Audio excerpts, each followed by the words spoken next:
तो कैसे हो लड़का से लड़की, स्वागत है आप सबका एक और नए डैन डैन के वीडियो के अंदर। और आज का ये वीडियो काफी ज्यादा अमेजिंग तगड़ा होने वाला है, क्योंकि आज के इस वीडियो में मैं कवर करने वाला हूँ डैन डैन का पूरा बचा हुआ टर्बो ग्रैनी आर्क, यानी कि चैप्टर 4 से लेकर चैप्टर 8 की स्टार्टिंग तक पूरा टर्बो ग्रैनी आर्क अपन लोग इस वीडियो में कवर करने वाले हैं। और इसी वीडियो के अंदर मैं पूरी की पूरी Turbo Granny versus Momo Ayase and Okarun की फाइट एक्सप्लेन करने वाला हूँ। और जिन लोगों को नहीं पता मैं क्या बात कर रहा हूँ, तो मैं एक मांगा के बारे में बात कर रहा हूँ जिसका नाम है डैन डैन। और इस दुनिया में घोस्ट और एलियंस दोनों एग्जिस्ट करते हैं। इंटरेस्टिंग है ना। और इस स्टोरी के दो मेन प्रोटैगनिस्ट है, जिनमें से एक तो है लड़की जिसका नाम है मोमो अयासे, और इस लड़की को भूतों में विश्वास है लेकिन एलियंस में नहीं है। और एक दिन इसका एनकाउंटर 3 एलियंस के साथ होता है, जो कि इसको किडनैप करके लेके चले जाते हैं और इसके साथ सेक्स करने की कोशिश करते हैं ताकि वो अपनी स्पीशीज को रिप्रोड्यूस कर सके। और उनका नन्नू लोहे का बना हुआ होता है। और जो दूसरा मेन प्रोटैगनिस्ट है वो एक लड़का है जिसका नाम है ओकारुन। और ओकारुन को एलियंस में विश्वास है लेकिन भूतों में नहीं है। और एक दिन ओकारुन का एनकाउंटर एक बुढ़िया के भूत के साथ हो जाता है जिसका नाम रहता है टर्बो ग्रैनी। और टर्बो ग्रैनी ओकारुन का नन्नू उससे छीन लेती है और उसको श्राप दे देती है। भाई इधर सब नन्नुओं का खेल चल रहा है भाई। और अगर तुम्हें भी जानना है कि मोमो अयासे को कौन बचाएगा उन एलियंस से और ओकारुन का नन्नू छीनने के बाद उसके साथ क्या होता है, तो आई बटन पर एक वीडियो का लिंक आ रहा होगा, या फिर तुम मेरे चैनल को भी चेकआउट कर सकते हो। और उन वीडियोस में मैंने डैन डैन की चैप्टर 1, 2 और 3 को कवर करा और इतने अच्छे तरीके से कवर करा है कि उन तीनों वीडियोस पर जो टोटल व्यूज है वो मोर देन 50,000 प्लस व्यूज हैं। तो इसलिए डू चेक इट आउट। और वो वीडियोस देखने के बाद इस वीडियो पर हॉप ऑन हो जाना, क्योंकि इस वीडियो में हम चैप्टर 4 से शुरू करने वाले हैं कहानी डैन डैन की, और पता लगाने वाले हैं कि क्या ओकारुन को अब उसका नन्नू मिलेगा टर्बो ग्रैनी से या फिर नहीं। और ये वीडियो मेरे चैनल का बेस्ट वीडियो होने वाला है in terms of editing, in terms of voice over, हर चीज में ये वीडियो मेरे चैनल का बेस्ट वीडियो होने वाला है। तो तुम इसको तो बिल्कुल भी मिस नहीं कर सकते। और वीडियो की सटीक एंड के अंदर एक सरप्राइज भी तुम्हारा वेट कर रहा है, तो इसलिए वीडियो को एंड तक जरूर देखना। और विदाउट एनी फर्दर अडू अपने टर्बो ग्रैनी आर्क की शुरुआत करते हैं चैप्टर 4 से। तो यार हमारे चैप्टर की शुरुआत होती है और हमारे चैप्टर की शुरुआत होते ही ना इस बंदे को हगने जाना है। मतलब ओकारुन का बन चुका है प्रेशर और मोमो भी प्रेशर में आ चुकी है। क्यों? क्योंकि मोमो कह रही है कि अगर ओकारुन को बाथरूम यूज करने जाना है, यानी कि हगने जाना है, तो उसको ऑब्वियसली बाथरूम का दरवाजा तो बंद करना ही पड़ेगा ताकि कोई अंदर देख ना सके। और यही तो एक प्रॉब्लम है, क्योंकि मोमो बतलाती है कि अगर उसका व्यू ओकारुन के प्रति ब्लॉक हो जाता है किसी भी ऑब्स्टिकल के द्वारा, तो फिर उसकी जो पकड़ है ना ओकारुन के कर्ज के ऊपर वो ढीली हो जाएगी और ओकारुन की बॉडी को वापस से टर्बो ग्रैनी का कर्ज ओवरकम कर जाएगा। तो इसलिए अगर ओकारुन को हगना है तो मोमो को उसको हगते हुए देखना होगा। और मोमो की ये फीलिंग तुम उसके चेहरे को देखकर काफी अच्छे तरीके से समझ सकते हो। एंड इसी दौरान मोमो सिको को एक बात बताती है कि उसको ओकारुन के अंदर एक ब्लूइश फ्लेम या फिर एक ब्लूइश ऑरा दिखाई देती है, और जब वो उस ऑरा को स्क्वीज करती है तो वो छोटी हो जाती है, जैसे कि वो टर्बो ग्रैनी के कर्ज को कंट्रोल में ले रही हो। और मोमो ये भी कहती है कि हर चीज के पास खुद की एक ऑरा होती है, मतलब कि इन पत्थरों झाड़ियों के अंदर भी वो ऑरा है, बट ऑब्वियसली हर ऑरा का कलर अलग अलग होता है। और फिर सीको इसी बात का रिप्लाई ये कहते हुए कहती है यार मुझे तो लगा था साइकिक पावर्स कुछ ज्यादा ही तगड़ी होती है, लेकिन यार ये तो कुछ ज्यादा ही लिमिटेड है। और इसी चीज का रिप्लाई मोमो ये कहकर कहती है कि जब उसकी नई नई पावर अवेकन्स हुई थी ना, तो वो काफी ज्यादा ओपी थी यार। मतलब वो उस समय ऐसा फील कर रही थी कि जो भी चीज वो मन में सोच पा रही थी वो चीज वो सच्ची में कर रही थी, लाइक शी वाज अनस्टॉपेबल। लेकिन अब उसकी पावर्स इतनी ज्यादा वीक हो चुकी है कि वो अब सिर्फ ऑरास को ही कंट्रोल कर पा रही है, इधर से उधर मूव कर सकती है बस। एंड इस बात को सुनकर सीको मोमो को अपनी आंखें बंद करने को कहती है, और वो मोमो को ये कहती है कि यार तुझे अपनी आंखों पर ही डिपेंड नहीं रहना है, तुझे अपने दूसरे सेंसेस का भी अच्छे से यूज करना है, जैसे कि सेंस ऑफ टच। तो अपनी आंखें बंद कर और उसकी ऑरा को फील करने की कोशिश कर। तो फिर मोमो ओकारुन की वही ब्लूइश वाली ऑरा को पकड़ती है और अपनी आंखें बंद कर उसे फील करने की कोशिश करती है। मोमो बताती है कि उसको ओकारुन की ऑरा थोड़ी ठंडी फील हो रही है, लेकिन उतने में ही हमारा ओकारुन वापस से टर्बो ग्रैनी के कर्ज वाले फॉर्म में ट्रांसफॉर्म हो जाता है। और अब हमारा ओकारुन उसकी लिमिट पर आके खड़ा हो चुका है, वो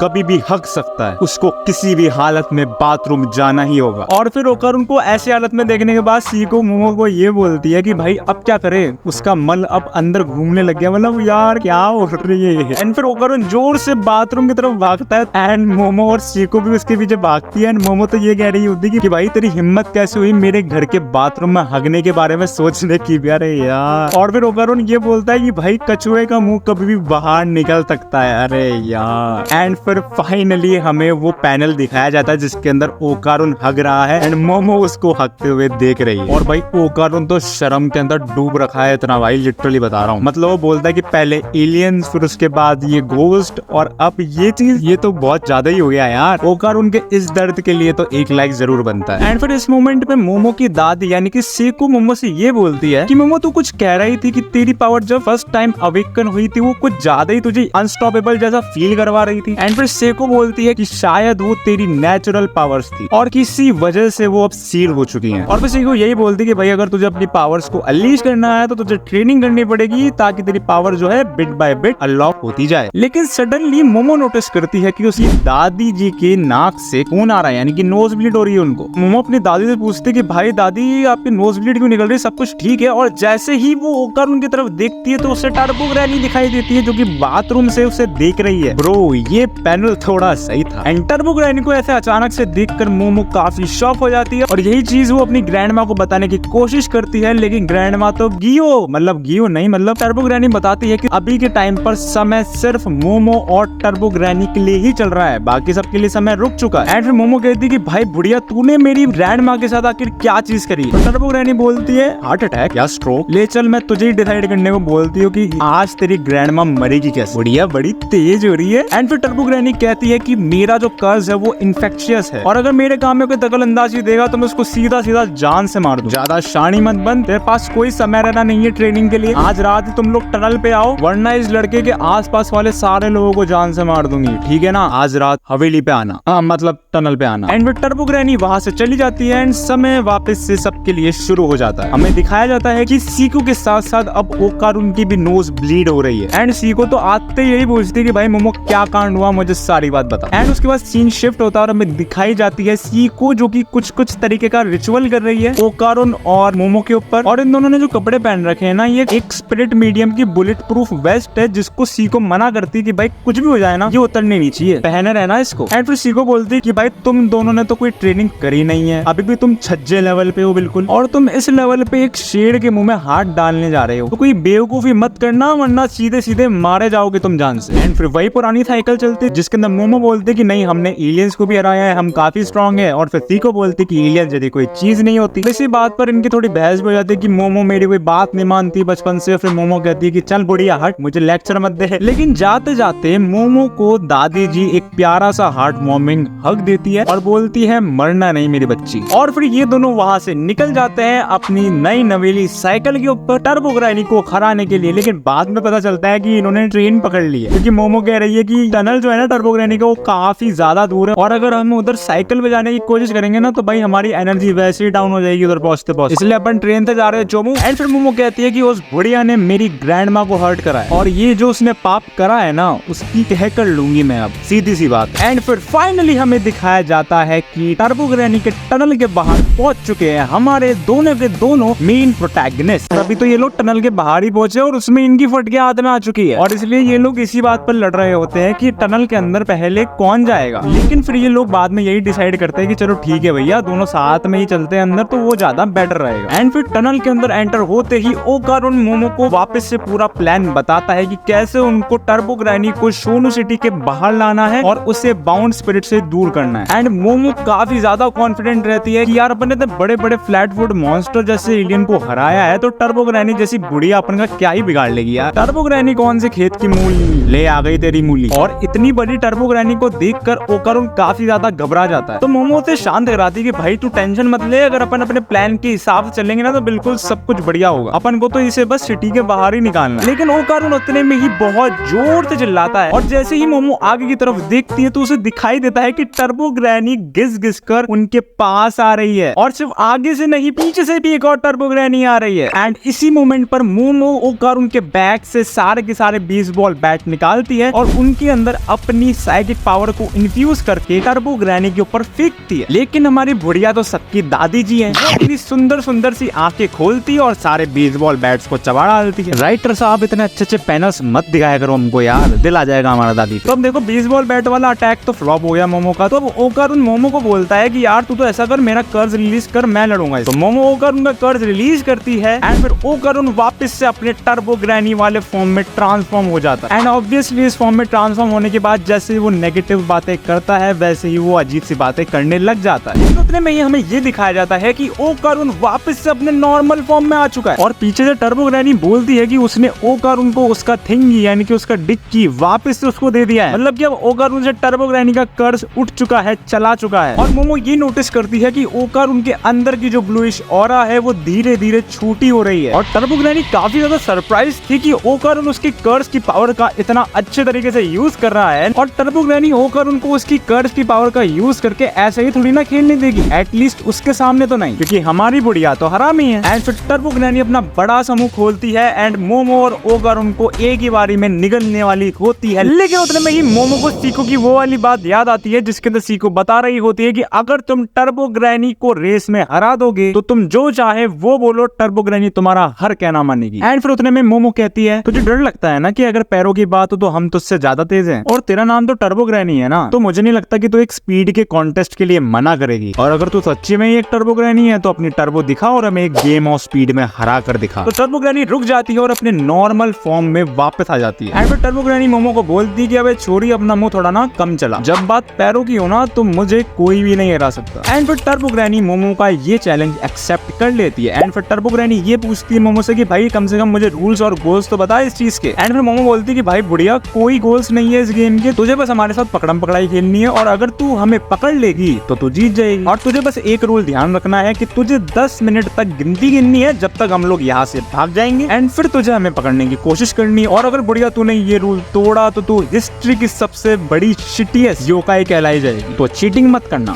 वैसे मुझे चीटर्स पसंद नहीं है। अबे जल्दी भाग यहाँ से, तुम तो काफी ज्यादा जीनियस इंसान हो यार। हाँ मुझे पता है, लेकिन यहाँ मुझे उससे कुछ ज्यादा टाइम मांगना चाहिए था। 10 मिनट तो कुछ ज्यादा ही कम है। 10, 12, 1 मिनट, 3 मिनट, 5 मिनट। ओए ये कौन सी अजीब सी काउंटिंग कर रही है? आया से उसके 10 मिनट पूरे हो चुके हैं, अब तुम्हारे 10 मिनट की बारी है। वो बुढ़िया क्या कर रही है? ये सही नहीं है। आया से को जल्दी से बाहर निकाल। अबे वो चुप हो जा, अपनी ये वियर्ड सी काउंटिंग बंद कर। मुझे लगा था कि तुम हमारा प्रॉमिस नहीं तोड़ेगी। तुमने मुझे बस गिनती करने के लिए कहा था, कैसे करनी है वो थोड़ी बताया था। 3 मिनट। अबे सुन भी रही है क्या मुझे? मेरे से लड़ने की कोशिश मत कर, चुप हो जा। 10 मिनट, अब तुम्हारी बारी। तुझे उस टाइम ही पता नहीं कौन से दौरे पड़ रहे थे, लेकिन अगली बार में मुझे ही तुझे सेव करना पड़ेगा। एंड फिर उतने में ही ओकारुन अपना मुंह खोलता है और टर्बो ग्रैनी की ऐसी जगह को चूस लेता है, ये टर्बो ग्रैनी की भी आत्मा जवाब दे देती है। और तुम्हें फोटो में दिख ही रहा होगा क्या चूस रहा है हमारा बच्चा। और बंदा तो भाई जिद पे अड़ चुका है कि भाई दादाजी तुमने कहा था ना कि अगर मैं तुम्हारे चूसूंगा तो तुम मेरा चूसोगी, मतलब अरे भाई क्या है ये। और टर्बो ग्रैनी बहुत कोशिश करती है ओकारुन को ऊपर से उतारने की, इतना हिलाती है उसको, लेकिन फिर भी बंदा नहीं हिल रहा है। लेकिन उतने में ही टर्बो ग्रैनी ये नोटिस करती है कि ओकारुन ने जो बुलेट प्रूफ वाली वेस्ट पहन रखी है ना स्पिरिट मीडियम की, उसकी वजह से ही टर्बो ग्रैनी थोड़ी सी कमजोर पड़ रही है ओकारुन के सामने। तो इसलिए फिर फटाफट टर्बो ग्रैनी अपने गोस्ट वाले फॉर्म में ट्रांसफॉर्म होती है और ओकारुन की बॉडी को पोजेस कर लेती है। अबे अब तो छोड़ दे। और पोजेस करने के बाद टर्बो ग्रैनी कुछ इस तरीके की दिखती है। और ओकारुन की बॉडी में आने के बाद टर्बो ग्रैनी वो बुलेट प्रूफ वाली वेस्ट को फाड़ देती है और बोलती है कि भाई अब इस गेम को खत्म करने का समय आ चुका है, अब मैं इस लड़के को खाकर ये सारी चीज खत्म करूंगी। लेकिन उतने में ही टर्बो ग्रैनी ये नोटिस करती है कि वो मूव नहीं कर पा रही है और उसे ऐसा फील हो रहा है कि उसकी बॉडी क्रश्ड हो रही है। टर्बो ग्रैनी बोलती है कि किसकी हिम्मत हुई मेरे सामने ये चीज करने की, कौन है, जल्दी से बाहर आ। एंड उतने में ही अंदर ट्रैप्ड हुई मोमो कहती है कि वो ये चीज देख नहीं सकती, लेकिन उसको ये चीज पता थी। अगर उनके अंदर अब वो ब्लूइश ऑरा नहीं है, क्योंकि उसकी जगह अब टर्बो ग्रैनी का ट्रू फॉर्म आ चुका है। वो ये चीज अपनी स्किन के थ्रू काफी अच्छी तरीके से महसूस कर पा रही है। इन शॉर्ट अब मोमो टर्बो ग्रैनी को कंट्रोल कर रही है। एंड उतने में ही ओकर उनका कंट्रोल उसकी बॉडी के ऊपर वापस आ जाता है। एंड जिस शेल के अंदर मोमो ट्रैप्ड है उस शेल को तोड़कर ओकर मोमो को बाहर निकाल लेता है। एंड फिर उतने में ही टर्बो ग्रैनी होकर उनकी बॉडी से निकलने की कोशिश करती है, लेकिन मोमो उसको निकलने ही नहीं देती है और अपनी साइकिक पावर से उसे ओकारुन के अंदर ही रोक देती है। और मोमो बोलती है कि भाई बढ़िया अब मैं तेरे मजे लूंगी। क्या क्या बोल रही थी पहले तो, अब है बड़ा मुंह चलाती है अपना। लेकिन उतने में ही पीछे से एक आवाज आती है और कोई ये बोलता है और तुझसे मेरी ग्रैंडमा को कहाँ लेके जा रहे हो, छोड़ दो उसको यार। और यही है हमारी छोटी सी प्यारी सी बाउंड स्पिरिट जो कि टर्बो ग्रैनी के साथ जुड़ी हुई है। और ये दोनों क्या करेंगे, ऑब्वियसली अपनी जान बचाकर भागेंगे। एंड फिर सीन शिफ्ट होता है और हमें दिखाया जाता है ये दोनों जो कि अपनी जान को हथेली में रखकर उस बाउंड स्पिरिट से भागने की कोशिश कर रहे हैं। और ये बाउंड स्पिरिट बेसिकली एक क्रैब है और इसका जवाब मोमो हमें बताती है कि उनके उधर कोई एक सांजो नदी है और उस नदी को क्रॉस करने के लिए जो मरे हुए लोग होते हैं वो एक फ्रेश वाटर क्रैब का रूप धारण करते हैं ताकि वो उस नदी को क्रॉस कर पाए। और उतने में ही हमें टर्बो ग्रैनी दिखाई जाती है जो कि ओकर उनकी बॉडी के ऊपर वापस से अपना पोजीशन लेने की कोशिश करती है। और इस समय मोमो टर्बो ग्रैनी को कंट्रोल करने में थोड़ी डिफिकल्टी फेस कर रही है क्योंकि अब वो ओकर उनकी ब्लू इस ऑरा को कंट्रोल नहीं कर रही है, बल्कि वो अब टर्बो ग्रैनी के एक्चुअल ट्रू फॉर्म को कंट्रोल करने की कोशिश कर रही है। और उतने में ही वो बाउंड स्पिरिट इन पर अटैक करने वाला होता ही है, लेकिन उतने में ही ओकारून अपने कर्स्ड वाले फॉर्म में ट्रांसफॉर्म होता है एंड अपनी टॉप स्पीड का यूज करके वो बाउंड स्पिरिट से अपना डिस्टेंस बना लेता है। लेकिन ओकारून उतने में बोलता है कि सड़क पर जो आने वाला कर्व है उस पर वो टर्न नहीं ले पाएगा। और फिर हमें ये दोनों दिखाए जाते हैं जो कि ऊपर से नीचे गिरने वाले होते ही हैं। लेकिन उतने में ही ओकारून अपने पैरों का यूज करता है और अपने दोनों पैरों को इतनी जोर से घुमाता है जैसे कि कोई हेलीकॉप्टर उड़ रहा हो। और इनका ये हेलीकॉप्टर नीचे आते आते क्रैश तो हो जाता है, लेकिन हाँ, कम से कम इनकी जान तो बची। और इस समय ओकारून की जो एनर्जी है वो थोड़ी डाउन हो चुकी है और मोमो को लगता है कि उन्होंने कुछ देर के लिए उस बाउंड स्पिरिट से अपना पीछा छुड़ा लिया है। लेकिन वो बाउंड स्पिरिट पीछे से जंप मारकर अचानक से आता है और अपनी आसपास की बिल्डिंग्स को क्रश कर देता है। एंड फिर उतने में ही ओकारून अपनी कर्स्ड पावर का यूज करता है और वहां से भागता है मोमो को लेकर। और उतने में ही मोमो की नजर उस बाउंड स्पिरिट के पीठ पर जाती है और उसे ये दिखाई देता है कि बाउंड स्पिरिट की पीठ पर बहुत सारे इंसानों के चेहरे धसे हुए हैं। और इसके पीछे का रीजन तुम्हें वीडियो के एंड तक पता चल जाएगा। और उतने में ही हमें कुछ सिविलियंस दिखाए जाते हैं जो कि मोमो और ओकारून को देखकर हंस रहे हैं कि कैसे ये बच्चे घोड़ा गाड़ी खेल रहे हैं एक दूसरे के साथ। और इस बात को देखकर मोमो ये चीज रियलाइज करती है कि वो लोग उस क्रैब की बाउंड स्पिरिट को नहीं देख पा रहे हैं, और मतलब कि वो ओकारून की कर्स फॉर्म को भी नहीं देख पा रहे हैं। इसका मतलब ये है कि वो ओकारून और मोमो को ऐसे देख रहे हैं कि एक कमजोर सा बच्चा मोमो को अपनी पीठ पर बिठाकर पूरी सिटी में यूं ही घूम रहा है, यूं ही दौड़ लगा रहा है। और इस चीज को रियलाइज कर मोमो काफी ज्यादा एम्बैरेस फील करती है। लेकिन ओकारून इतने में यही बोलता है कि अब वो और ज्यादा देर तक नहीं भाग सकता, उसकी एनर्जी लगभग चरम सीमा पर है और अगर ऐसा ही चलता रहा तो वो बाउंड स्पिरिट उन तक कॉट अप कर जाएगी और उन दोनों को पकड़ कर खा जाएगी। तो फिर उतने में ही मोमो के दिमाग में एक आइडिया आता है और वो ओकारून को लेफ्ट मुड़ने को बोलती है जहाँ पर एक हॉट स्प्रिंग रहता है। वो उस हॉट स्प्रिंग की बिल्डिंग में घुसते हैं दीवार तोड़कर, और फिर कुछ फ्लोर्स वो चढ़ते हैं और फिर एक और बड़ी दीवार तोड़कर एंटर हो जाते हैं एक हॉट स्प्रिंग के अंदर। अब देखो जो सिविलियंस है उनको ये क्रैब तो दिखाई नहीं दे रहा है, लेकिन ये क्रैब जो डैमेज दे रहा है वो इन लोगों को जरूर दिखाई दे रहा है। और इतना बड़ा धमाका देखकर हॉट स्प्रिंग में बैठे हुए लोग वहां से डरकर भाग जाते हैं। एंड फिर उतने में ही ओकारून बोलता है मोमो को कि शायद वो गलत जगह पर आ चुके हैं, क्योंकि इधर सब जगह वाटर है और वाटर तो एक क्रैब के लिए नेचुरल हैबिटाट है। मतलब बाउंड स्पिरिट को और भी ज्यादा एडवांटेज मिल चुका है इस समय। लेकिन उतने में ही मोमो ओकारून को बोलती है कि भाई तेरी बात बिल्कुल सही है कि अपन पानी में है इस वक्त, लेकिन ये एक ऑनसन है यानी कि हॉट स्प्रिंग, मतलब कि बॉइलिंग वाटर है ये। और जब भी तू किसी क्रैब को बॉइलिंग वाटर में डालेगा तो वो पकने लग जाएगा, उसकी जो मसल फाइबर है वो स्टिफ होने लग जाएंगी, मतलब कि वो क्रैब फिर अच्छे तरीके से मूव नहीं कर पाएगा। और एक्चुअली में जो बाउंड स्पिरिट रहती है वो फिर और ज्यादा मूव नहीं कर पा रही होती है। और ये देखकर तो ओकारून तो हमेशा की तरह शॉक कि भाई वापस से मोमो खेल गई यार। और मोमो के मुंह के अंदर तो भाई अनएक्सपेक्टेडली पानी आया हुआ होता है यार। और वो ये कहती है लाल लाल मीट यार, एक घास खा लूं तो मजा ही आ जाएगा। अबे वो अजीब, और उस केकड़े को ढूंढना बंद कर और यहाँ से जल्दी निकलते हैं अपन लोग। इस रास्ते को अपन ने पार करा और अपन शोनो सिटी के बाहर। अबे तुझे कुछ ज्यादा ही कम लोग नजर नहीं आ रहे यहाँ पर? हाँ यार। और फिर उन्हें दिखाई देता है कि उनकी तरफ एक बंदा भागते हुए आ रहा है, नहीं 3, नहीं 3 से ज्यादा ही। अबे तो पूरी पलटन है और ये सारे लोग इनकी तरफ ही भाग के आ रहे हैं। और फिर ये लोग काफी शॉक हो जाते हैं और वापस से यू टर्न ले लेते हैं। और फिर टर्बो ग्रैनी उतने में ये कहती है कि तुम छज्जू को क्या लगा था कि तुम्हें हम आसानी से निकलने देंगे यहाँ से? अरे भैया शोनो सिटी के बॉर्डर्स पे ये बहुत बड़ा ग्रेवयार्ड पड़ता है, तो वहां पर बैठी स्पिरिट से हमने थोड़ी हेल्प ही मांग ली। और वैसे भी शोनो तो हमारी ही टेरिटरी है और हम तुम्हें यहाँ से निकलने नहीं देंगे। तो भैया इन लोगों ने सबने ओकारून और मोमो को चारों तरफ से घेर लिया है। एंड फिर मोमो उतने में ही ओकारून को बोलती है ओकारून वापस से ऑल आउट जा। अगर मैं ऑल आउट जाऊंगा तब भी शायद हम सिटी को क्रॉस नहीं कर पाएंगे, और अगर तू नहीं जाएगा तो अपन यहाँ पर मर जाएंगे। मुझ पर भरोसा रख, तुम्हारा खेल खत्म हो चुका है। अगर तू वापस से ऑल आउट जाता है बच्चे तो तू वापस मूव नहीं कर पाएगा, मुझ पर भरोसा रख। अब मैं और नहीं भाग सकता। मेरा तो उल्टी जैसा जी कर रहा है। मुझे ऐसा लग रहा है कि मेरी बॉडी फटने वाली। ओकारून तुझे उठना ही होगा क्योंकि यही एक तरीका है यहाँ से बाहर निकलने का। नो, टर्बो ग्रैनी का है वो, मैं तो भूल गई थी कि टर्बो ग्रैनी तेरे अंदर है। तुम चीटर्स को मैं यहाँ से जाने नहीं दूं। तुम्हें पता है कि मुझे तुम्हारे बारे में क्या पसंद नहीं है, कि तुम अपने बड़ों की रिस्पेक्ट नहीं करते। नहीं दादी जी, हम आपकी बहुत रिस्पेक्ट करते हैं और मैं तो कहती हूँ कि आप काफी ज्यादा ही आउटस्टैंडिंग, क्योंकि मैं कभी सोच भी नहीं सकती कि एक बूढ़ा इंसान बच्चों को बुली करने के लिए इतना नीचे गिर सकता है। तो हाँ, आपकी दाद तो देती हूँ इस बात पे मैं। अपनी जबान कम चला लड़की, मुझे चिढ़ है तेरे इस बात करने के तरीके से, और तुम्हारे जैसे छज्जों से भी। What a nasty little you are. अब चलो भागो भी, वरना ऐसे मजा थोड़ी आएगा। और वैसे भी तुम्हारे पास एक ही तो रास्ता है सोनू से बाहर निकलने का। पहले मैं तुम्हारे एक एक करके कपड़े फाड़ूंगी, उसके बाद एक एक करके तुम्हारे हाथ पैरों को उखाड़ूंगी। ले चल, मैं तुझे हेड स्टार्ट करने का भी मौका देती हूँ। कितने मिनट चाहिए? 10 मिनट, 20 मिनट, बस 1 सेकंड। मेरी पावर से मैं कुछ भी पकड़ सकती हूँ। वापिस आजा, कहाँ भाग रही है? पुराने टाइम में टर्बो ग्रैनी को 100 किलोमीटर पर आवर ग्रैनी के नाम से जाना जाता था, लेकिन ताकासाकी लाइंस तो 120 किलोमीटर पर आवर की स्पीड से चलती है। और अगर टर्बो ग्रैनी की टॉप स्पीड सिर्फ 100 किलोमीटर पर आवर की है तो वो हमें नहीं पकड़ पाएगी। अब क्या हो गया तुझे स्लोपो? तुम्हारा कुछ नहीं बिगाड़ सकती।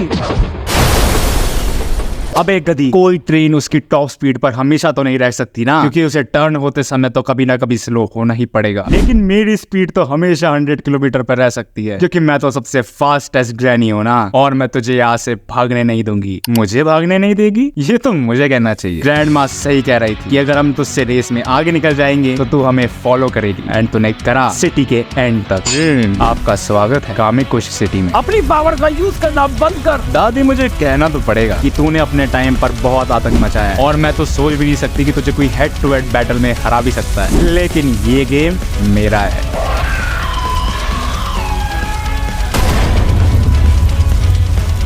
और उसके बाद हमें दिखाई जाती है टर्बो ग्रैनी जो कि जल रही है और उसके अंदर से बहुत सारी लड़कियों के शरीर निकल रहे हैं। और टर्बो ग्रैनी के इस एक्सॉर्सिज्म के दौरान उन लड़कियों की स्पिरिट्स भी पास ऑन हो रही है। और टर्बो ग्रैनी के ऊपर एक्सॉर्सिज्म कैसे हो रहा है? चैप्टर 3 याद है ना तुमको? सेको बताती है कि वो कील ठोकती है तो बैरियर बन जाता है, तो बस टर्बो ग्रैनी को उन्होंने अपने बैरियर के अंदर ले लिया और उसका एक्सॉर्सिज्म शुरू कर दिया। और फिर मोमो होकर उन ट्रेन से नीचे उतर जाते हैं और हमें दिखाया जाता है कि टर्बो ग्रैनी का एक्सॉर्सिज्म कंप्लीट हो चुका है। एंड फिर उतने में ही ओकारुन बेहोशी की हालत से उठ जाता है और बाकी सारी चीजें नॉर्मल हो जाती है। और उसके बाद सीको, मोमो और ओकारुन को वापस से टर्बो ग्रैनी के टनल के बाहर लेकर जाती है, ऑब्वियसली टू पे देयर रिस्पेक्ट्स। एंड फिर उसके बाद सीको मोमो को एक सच बताती है उस टनल के बारे में कि जो वो टर्बो ग्रैनी का टनल था वो एक्चुअली में एक क्राइम सीन था कि जहाँ पर बहुत बार मोमो जैसी यंग गर्ल्स का मर्डर हो रखा था और लड़कियों को वहाँ पर बेरहमी से मारकर यूं ही सड़ने के लिए छोड़ दिया जाता था। एंड फिर सीको बताती है कि हम स्पिरिट मीडियम्स टर्बो ग्रैनी को बहुत टाइम से ट्रैक कर रहे हैं और हमने उसका एक कॉमन पैटर्न नोटिस करा है कि टर्बो ग्रैनी हमेशा उन्हीं लड़कियों की आत्माओं के पास भटकती थी जिन लड़कियों ने unimaginable and tragic death face करी। और फिर वो लोग इस कंक्लूजन पे पहुंचे कि टर्बो ग्रैनी इधर से उधर इसलिए घूम रही है ताकि जो लड़कियां मरने के बाद भी पीस के अंदर नहीं रेस्ट कर पा रही हैं, उन लड़कियों की आत्मा को वो कंफर्ट दे सके। लेकिन फिर सीको ये भी कहती है कि किसी डेड को कोई भी अधिकार नहीं है कि वो लिविंग को हार्म पहुंचाए, इसलिए टर्बो ग्रैनी का पास ऑन होना जरूरी था। और ये चीजें लिविंग पर भी अप्लाई होती है कि कुछ भी हो जाए किसी भी लिविंग को डेड की डिसरिस्पेक्ट नहीं करनी चाहिए, क्योंकि जो भी लिविंग इस चीज के साथ खिलवाड़ करेगा उसको कोई बचाने नहीं आएगा, फिर अगर वो मर भी जाएगा तो भी। और यही वो रूल्स हैं जो कि लिविंग और डेड को हमेशा फॉलो करने पड़ेंगे इन ऑर्डर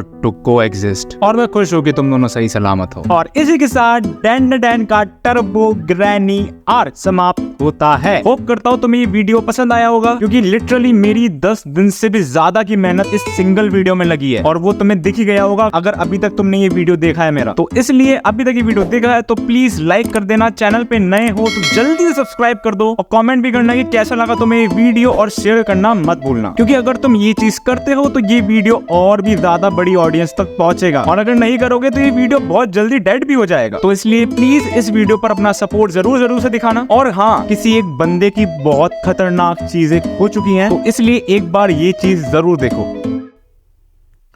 अगले दिन ओकारुन के स्कूल में। अरे यार बड़े जोर से लग रही है यार, पूरी टंकी खाली कर दूंगा आज तो।